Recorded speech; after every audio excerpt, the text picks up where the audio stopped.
At the Beltane moon, I asked and pulled a card over with the question of what does this full moon want to illuminate for me? And the card that I pulled was all about protection. So now that the new moon has passed and the moonlight is growing and gaining in strength, it is a perfect time to do a protection spell. And I invite you into my circle to do this protection spell with me. When doing any spell, the first thing that you want to do is make sure that you're grounded, that you're centered, that you're moving in a pace that feels supportive for you and for the spell that you are doing. The next thing that you want to do is make sure that you have all of your ingredients or tools or charms or whatever you're using laid out so you don't have to keep going around and you're getting distracted. You want to just have everything here and ready to go. I will have the ingredients listed of what the spell called for and then how I tailored it a little bit to my own personal style. But I want to first show you the book that this came from. This is a book that I absolutely love. It is the Encyclopedia of 5,000 Spells by Judica Isles. You can just see it, how worn and loved this book is. I turn to it all the time because it has so many options. I mean, this is a hefty book. And then I find the spell that I want to do, and then again, I tailor it to how I can kind of make it myself. So I'm going to put the ingredients up, and in one color on the left, I'm going to have the ingredients that this spell called for, and then in another color on the right, I'm going to have the ingredients that I added again to just make it a little bit of my own spell. I firmly believe that you also always need tea or some sort of libation when you're doing a spell. I am drinking the Breathe Easy from Traditional Medicinals. This is not a promotion. It's just a tea that I love. And again, it's just feels so supportive to kind of have this nourishing tea while I'm doing a protection spell. So the spell title is Black and White Protection Powder Super Strength. I will try to put that up right here. It's this one. And here are the ingredients that you will need for this spell. Again, the ingredients listed are in white and on the left, and the ingredients that I added are in another color and on the right.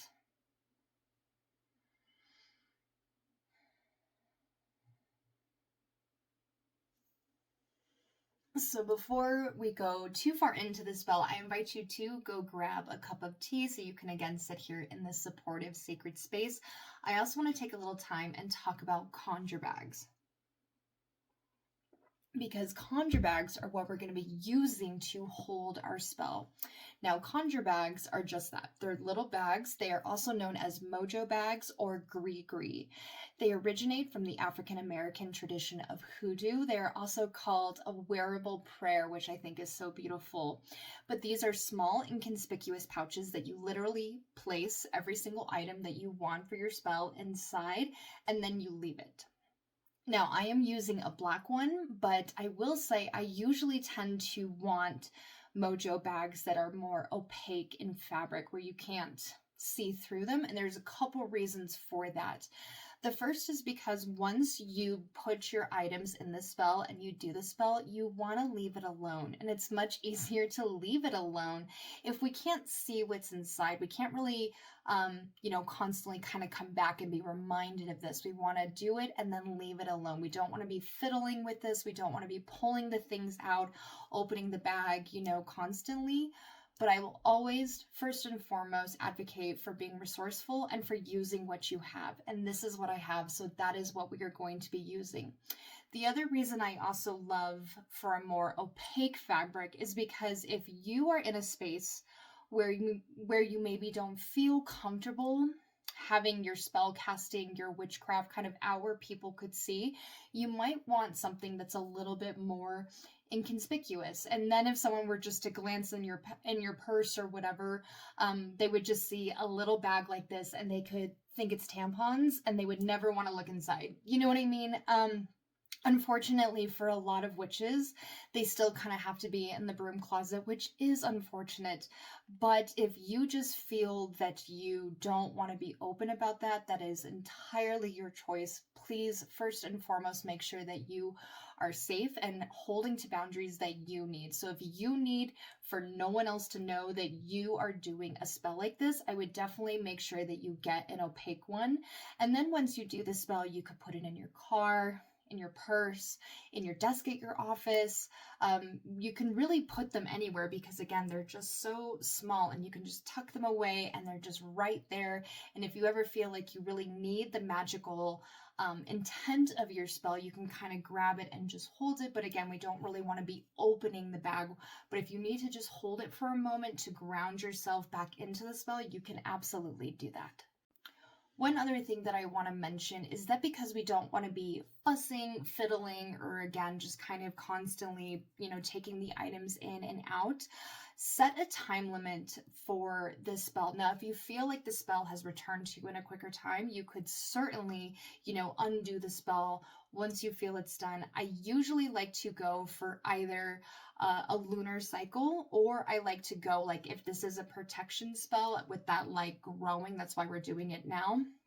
I may undo this spell at a full moon because then the light is waning after that. So just see where you can kind of set a time limit and try to hold to that as much as possible. But again, if you feel like the spell has returned to you, you have received the sign that it has been received, then you can go ahead and undo the spell.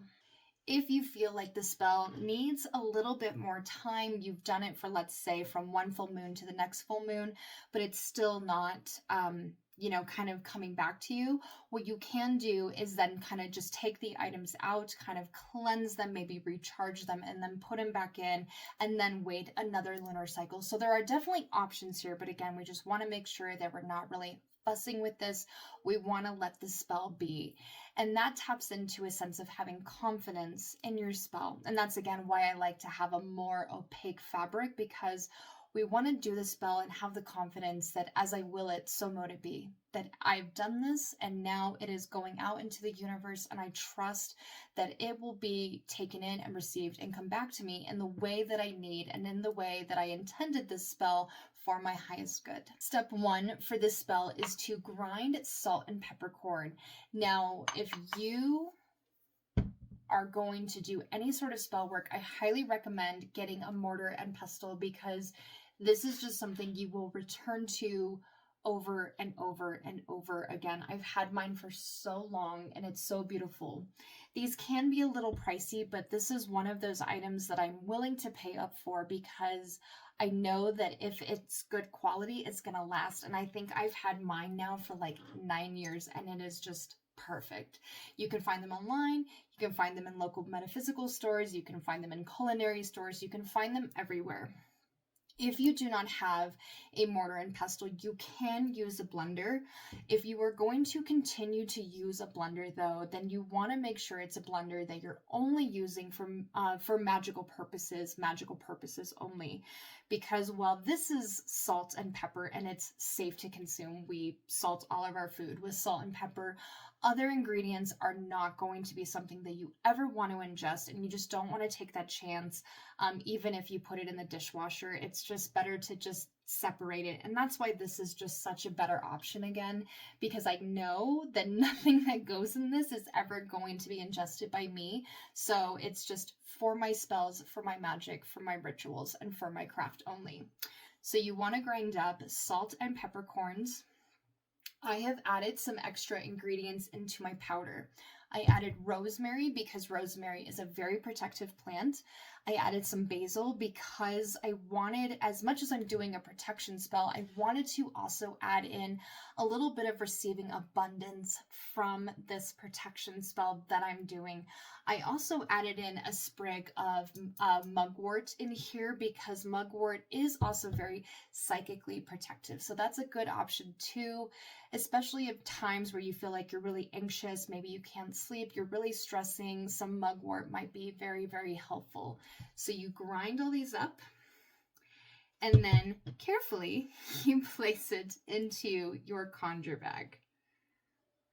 This is another reason why I like a more opaque fabric, because when you're putting in very fine powder, it can sometimes like spill out the ends. But again, we're using what we have.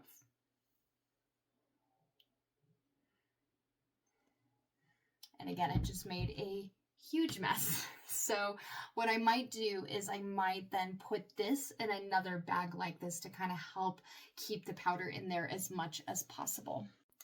So I cleaned up the mess and then I added it into a second bag just to kind of help keep the powder in there as much as possible. Sometimes this stuff happens and you just adjust. And then once you have your powder in, you want to add in 5 black-eyed peas. So I have these here.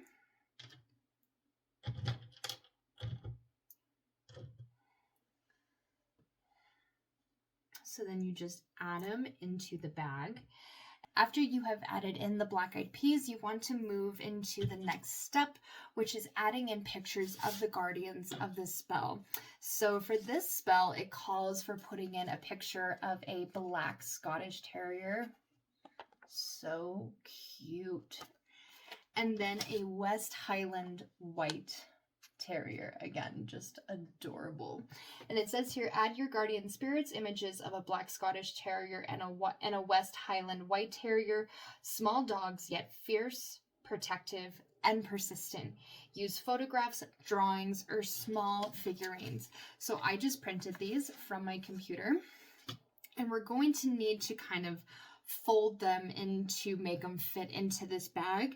So with a protection spell, whenever you're folding something, you want to fold it towards you because you want to receive the protection of this guardian, this wonderful, wonderful, beautiful guardian. So you want to just fold it to you.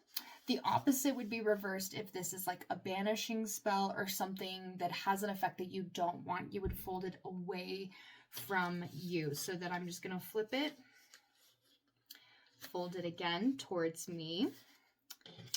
Same thing with our second one. You're going to fold it to you, flip it, and then fold it to you again. Try to get as even of a fold as you can. And then you place these in your bag. Now the next thing that I added that was unique to me was a little piece of paper that again folded to me that has what sort of protection I want. And I highly recommend doing this, even though it's not listed in this spell. I always like to add that personal touch of what am I actively calling in? What am I doing this spell for? Because one, that gives you clarity of what you're doing and why, but again, it makes it personal to you. So I have added what I'm calling protection in for, and then again, I'm going to add this into my bag. Now you could stop here as the spell suggests and just wear or hang this bag for protection. I'm going to take it a little bit further again, making it personal to me, and add in a couple of crystals. Now I highly advocate for us being very mindful with the crystals that we purchase and that we buy, because even coming from reputable sources, these are beautiful things that had to be mined or taken from the earth. So I definitely would say to use less is more when it comes to crystals, because we just want to be mindful of the impact that we are leaving on earth, on this beautiful Mother Earth that we have. But so I have this gorgeous piece of amethyst. I'm adding that in. Whenever I am doing any sort of protection spell, in fact, a lot of my spells have this. This is black agate. Agate is very grounding, but it also instills courage, So we want to make sure that we are doing what we can to help this protection spell along. And that comes back to what is the intention from your spell. I am not saying that intentions are everything. They are not. We will discuss that in another video. But when you're aware of what kind of protection you're calling in, are you calling in for your home, for your family, for keeping your job in times like this, then you can start to tailor the choices that you make and what you're adding to this spell to make it unique to you. And again, with protection spells, I really just love to add in black agate because it's so grounding, which is so beautiful and supportive. But it also, again, instills the sense of courage that we might need to address some things that we're doing, maybe some of our actions, people we're hanging around, whatever it is, to help this protection spell be as true to success as possible. It would be like if you do a protection spell and then you leave all your windows and your door wide open, nothing locked. A protection spell is really not going to have much success if your actions are not aligning into also instilling protection in other ways. So I'm going to add this black agate in. And then finally, I'm going to add this little piece of bone because it has this beautiful tooth. One of the things that I love about this and why I wanted to personally include it is because one, animal magic is always going to be a cornerstone in my practice. I want to call on my animal guides, but I also want to bring in this energy of ferocity, this energy of that wild, primal, feral, untamed energy. And here with that tooth, that's a good reminder if anything is going to try to undo this spell or mess with my spell, fuck with my spell in any way, they are not going to have a very fun time with that. And I also just kind of want to be as ferocious as this animal here. So I am going to add this in.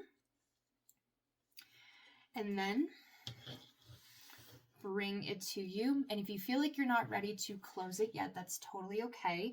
But you can sit here and just kind of meditate and just kind of feel, breathe into that sense of the spell is done. I'm calling this in. You can again recite what you wrote on your piece of paper.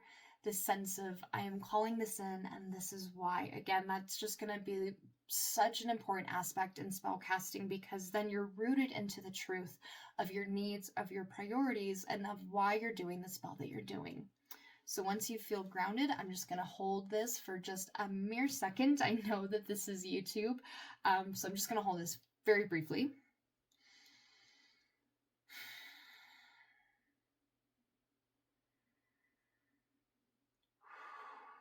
And then you're going to close it. And then again, we are not going to mess with it. We are going to let this spell be, but this is what it'll look like. And again, you can kind of see now why I would like a more opaque fabric because I can kind of see it. That's just my personal choice. You may really love this because maybe just even seeing it connects you into the reason you did your spell. I kind of like to just set it and forget it type of thing. But now you could carry this spell, again, depending on the reason for your protection. Maybe this is, again, protecting your job, protecting you if you're traveling right now, protecting your peace of mind, wherever, however you did this spell for. You can now place it in the space that you want the protection to come in to your own personal life. So I'm going to go place this where I think it's going to be of most benefit. I want to say thank you for being here, doing this quick little spell with me. I love spells like this because they're so easy, but they're also just so impactful. Every act of putting it in, even the grinding in the mortar and pestle, just feels so intentional. But it's intention meeting action now, and that's why intentions are not the only thing that matters. I will also say, if you would like to do more spells with me, I do host a full moon ritual. That is where I pulled this protection card, and every full moon I gather with the wolf pack on Patreon. We go into the meaning of the moon. There's a forecast that I put out for the month ahead, and then we do a spell together. It's $15, and you get that plus merch, discounts, voting rights. There's just so much that I put into my Patreon. So if you would like to join my wolf pack on Patreon, do more spells with me and like-minded wild spirits, we would love to have you. And I will see if I can put the link in the bio somewhere. But there is your protection spell. And going forward, happy casting.